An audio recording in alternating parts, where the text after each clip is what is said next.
അതിർവരമ്പുകളും ലംഘിച്ചുകൊണ്ടാണ് നിയമസഭയിൽ വി ശിവൻകുട്ടി സോണിയാഗാന്ധിക്കെതിരെ സംസാരിച്ചത്. സോണിയാഗാന്ധിയുടെ വീട്ടിൽ സ്വർണമുണ്ടെന്നും അവിടെ റെയ്ഡ് നടത്തണമെന്നുമുള്ള ശിവൻകുട്ടിയുടെ പ്രസ്താവന മലർന്നു കിടന്ന തുപ്പുന്നതിന് തുല്യമാണ്. ഈ തിരക്കഥയുടെ യഥാർത്ഥ സൂത്രധാരന്മാർ ആരെന്നിപ്പോൾ പകൽ പോലെ വ്യക്തമായിരിക്കുകയാണ്. എന്നിട്ടും സഭയിലെ 139 MLA-മാരെയും നോക്കി നിർത്തി, സ്പീക്കറെ സാക്ഷി നിർത്തി ഈ നുണ പറയാൻ ശിവൻകുട്ടി കാണിച്ച ആ കോൺഫിഡൻസ് ഉണ്ടല്ലോ, അത് സമ്മതിക്കുക തന്നെ വേണം. ചിത്രങ്ങൾ ഒരിക്കലും നുണ പറയില്ല. കടകംപള്ളി സുരേന്ദ്രനും രാജു എബ്രഹാമും പോറ്റിയുടെ വീട്ടിലെത്തി അച്ഛന് സമ്മാനപ്പൊതി നൽകുന്ന ദൃശ്യങ്ങൾ ഇന്ന് കേരളം കണ്ടു കഴിഞ്ഞു. മുഖ്യമന്ത്രിയുടെ കൂടെ ചിരിച്ചുകൊണ്ട് നിൽക്കുന്ന പോറ്റിയുടെ ചിത്രങ്ങളും പുറത്തു വന്നു. മുഖ്യമന്ത്രിയുടെയും മന്ത്രിമാരുടെയും തണലിലാണ് ഈ തട്ടിപ്പുകളെല്ലാം നടന്നതെന്ന് ഇതിൽ കൂടുതൽ എന്ത് തെളിവാണ് വേണ്ടത്? പോറ്റിക്കൊപ്പം ചിത്രം ഉണ്ടെന്ന് കരുതി അതിനർത്ഥം സോണിയാഗാന്ധി കുറ്റം ചെയ്തു എന്നാണോ? CPM നേതാക്കൾ പോറ്റിയുടെ വീട്ടിൽ പോയി സമ്മാനങ്ങൾ കൈമാറുന്നത് കൃത്യമായ ബന്ധത്തിന്റെ അടയാളം തന്നെയാണ്. എന്നാൽ തങ്ങൾ പ്രതിക്കൂട്ടിലാകുമെന്ന് കണ്ടപ്പോൾ ശ്രദ്ധ തിരിക്കാൻ വേണ്ടിയിട്ട് സോണിയാഗാന്ധിയുടെ പേര് വലിച്ചിഴയ്ക്കുന്നത് രാഷ്ട്രീയ പാപ്പരത്വം തന്നെയാണ്. ഇപ്പോൾ റെയ്ഡ് നടക്കുന്നത് CPM തന്നെ വളർത്തിയെടുത്ത പോറ്റിയുടെയും CPM നേതാവായ കടകംപള്ളിയുടെയും വീടുകളിലാണ്. ശബരിമലയിലെ സ്വർണ്ണക്കൊള്ളയ്ക്ക് പിന്നിൽ CPM നേതാക്കളുടെ അറിവോട് കൂടിയുള്ള ഒരു വലിയ ഗൂഢാലോചനയുണ്ട്. ആ തിരക്കഥയിൽ ഇപ്പോൾ അവർ തന്നെ കുടുങ്ങിയിരിക്കുകയുമാണ്.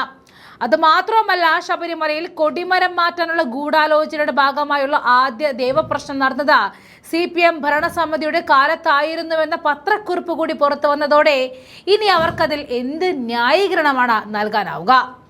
അന്ന് Devaswom board president advocate M Rajagopalan നായരായിരുന്നു. ദേവസ്വം ബോർഡിനെ അറിയിക്കാതെ ശബരിമലയിലെ അഡ്മിനിസ്ട്രേറ്റീവ് ഓഫീസറുടെ നേതൃത്വത്തിലാണ് വിചിത്രമായ ദേവപ്രശ്നം അരങ്ങേറിയത്. അന്ന് അയമനം രാജനായിരുന്നു അഡ്മിനിസ്ട്രേറ്റീവ് ഓഫീസർ. ശബരിമലയിൽ നടന്ന ഉന്നതതല ഗൂഢാലോചനയുടെ ഭാഗമായിരുന്നു ഈ ദേവപ്രശ്നം. ദേവസ്വം ബോർഡ് പ്രസിഡന്റ് ആയിരിക്കവേ രാജഗോപാലൻ നായരുടെ അതിവിശ്വസ്തനായിട്ടായിരുന്നു അയമനൻ രാജന്റെ കടന്നുവരവ്. ഏറ്റുമാനൂർ ക്ഷേത്ര കൊടിമര പ്രശ്നത്തിൽ സംശയനിഴലിലായിരുന്നു അയമനൻ രാജൻ. ഈ വ്യക്തിയെ ശബരിമലയിൽ അഡ്മിനിസ്ട്രേറ്റീവ് ഓഫീസർ ആക്കിയത് വിവാദമാവുകയും അന്ന് ഉണ്ടായതാണ്. അതിനിടയിലാണ് അഡ്മിനിസ്ട്രേറ്റീവ് ഓഫീസറുടെ കാലാവധി തീരുന്നതിന് മുൻപ് ബോർഡ് അറിയാതെ ദേവപ്രശ്നം നടത്തിയത്. ഈ ദേവപ്രശ്നം വിവാദമായതോടെ ശബരിമലയിലെ താക്കോൽ സ്ഥാനത്തുള്ളവരെല്ലാം സസ്പെൻഷനിലാക്കി. ഇതിന്റെ തുടർച്ചയായിരുന്നു ശബരിമലയിലെ കൊടിമര മാറ്റം. അയമനൻ രാജൻ ശബരിമല എക്സിക്യൂട്ടീവ് ഓഫീസറായിരുന്ന കാലത്താണ് കൊടിമരത്തിൽ അതിവിചിത്രമായ സംഭവങ്ങൾ ഉണ്ടാകുന്നത്. ആ കൊടിമരത്തിൽ പ്രശ്നങ്ങളൊന്നും ഉണ്ടായിരുന്നില്ല. ഒരു മാസത്തെ പൂജയ്ക്ക് നട അടയ്ക്കുന്നു. അടുത്ത മാസ പൂജയ്ക്ക് നട തുറന്നപ്പോൾ കൊടിമരത്തിൽ നിറവ്യത്യാസമുണ്ടായി. ഇത് ഏതോ പെയിന്റ് അടിച്ചത് കൊണ്ടാണ് എന്നാണ് അന്ന് ഈ നിറവ്യത്യാസം നൽകിയ ന്യായീകരണം. 2014 നടന്ന ദേവപ്രശ്നത്തിന് മറ്റ് പരിശോധനകളിലുമെല്ലാം പെയിന്റ് അടി വ്യക്തമാവുകയും ചെയ്തു. അയമനൻ രാജന്റെ ഭരണകാലത്തുണ്ടായിരുന്ന ഈ നിറമാറ്റം മൂലം കൊടിമരം കാഴ്ചയിൽ അഭംഗി വരും വിധമായിരുന്നു. ഈ പെയിന്റ് അടിക്ക് പിന്നാലെയുള്ള നടതുറപ്പ് കാലത്താണ് ശബരിമലയിൽ ദേവപ്രശ്നം നടന്നത്. എന്തോ പൂജ എന്ന തരത്തിലായിരുന്നു അത് നടന്നത്. പക്ഷേ അതൊരു ദേവപ്രശ്നമായിരുന്നുവെന്നും പുറം ലോകത്തെ അറിയിക്കാതെയാണ് അത് നടന്നത് എന്നും പുറത്തെത്തി. ശബരിമലയിൽ ₹1 വേതനത്തിൽ ജോലി ചെയ്തിരുന്ന ബാലൻ എന്ന ലൈസൺ ഓഫീസറായിരുന്നു ചുക്കാൻ പിടിച്ചത്. സുനിൽ സ്വാമിക്കെതിരെയും അന്ന് സംശയം ഉണ്ടായിരുന്നു.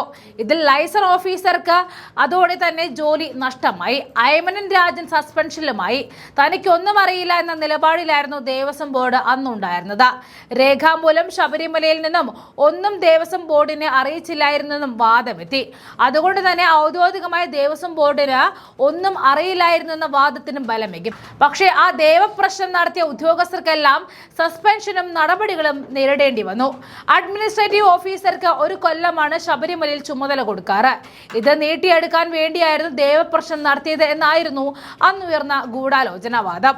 ദേവപ്രശ്ന ചാർത്ത് സ്വീകരിക്കുന്നത് അഡ്മിനിസ്ട്രേറ്റീവ് ഓഫീസറാണ്. അങ്ങനെ ചാർത്ത് വാങ്ങിയാൽ വിശ്വാസപ്രകാരം അത് ചെയ്യേണ്ട ബാധ്യതയും വാങ്ങുന്ന ആൾക്ക് തന്നെയാണ്. ഈ പഴുതുപയോഗിച്ച 1 കൊല്ലം കൂടി അഡ്മിനിസ്ട്രേറ്റീവ് ഓഫീസറായിട്ട് തുടരാനുള്ള നീക്കം അയമനൻ രാജൻ നടത്തിയിരുന്നു. എന്തായാലും അന്ന് പെയിന്റ് അടിച്ചുവെന്ന ആരോപണമുയർന്ന കൊടിമരമാണ് പിന്നീട് മാറ്റേണ്ടി വന്നത്. അയമനൻ രാജന്റെ കാലത്തെ ദേവപ്രശ്നവും അതിലെ രഹസ്യാത്മകതയും കേരളത്തിലെ എല്ലാ മാധ്യമങ്ങളും റിപ്പോർട്ട് ചെയ്തിരുന്നു. അതിന് പിന്നിൽ പ്രവർത്തിച്ച ഉദ്യോഗസ്ഥരെ സസ്പെൻഡ് ചെയ്ത അടക്കം വാർത്തയായി മാറി.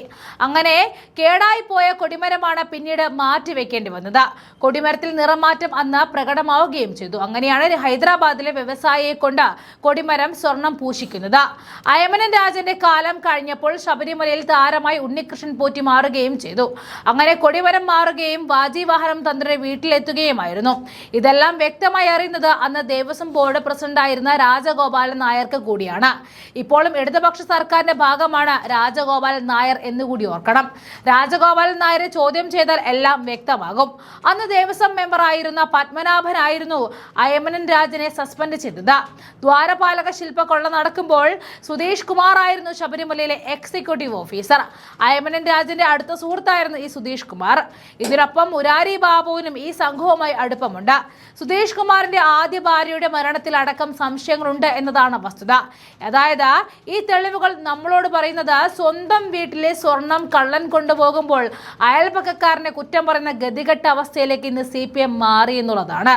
ഇത്രയും തെളിവുകൾ അവർക്കെതിരെ നിന്നിട്ടും നിയമസഭയിൽ കോൺഗ്രസിലെ സോണിയാഗാന്ധിക്കെതിരെ പറയാൻ കാണിക്കുന്ന ധൈര്യമാണ് മലർന്നു കിടന്ന തുപ്പൻ തുല്യമാണ് എന്ന് പറയുന്ന കാരണം.